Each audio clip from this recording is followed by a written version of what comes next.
Alright, so this video here is going to be about our direct mount aluminum panel installation.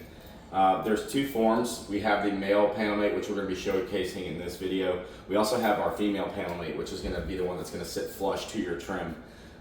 In this video here, we're just going to show you the male version. Basically the exact same thing. Instead of using a wing nut, you would use a bolt for the female version, but in this case we're using a wing nut. So you're always going to work your panels from the bottom up. It's very important that you do that. So you would start by taking your very first panel and you're going to set it over your anchors and you're going to shift it over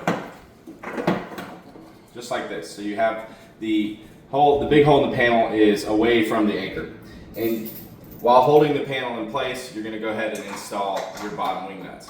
Now it's important to note too, when you're putting these wing nuts on, you only want to go hand tight.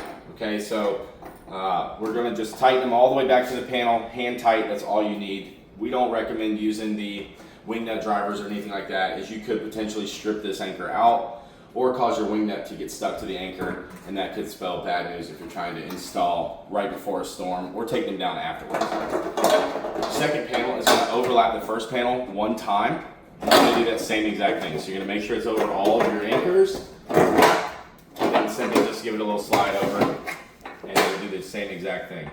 You're going to go ahead and install the next set of wing nuts.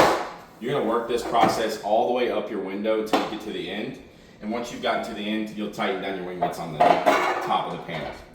What this also does in doing this way is driving rain that's coming against the panels, it's going to fall down to the bottom, and you have less risk of water getting behind the panels and causing water intrusion at your window or door.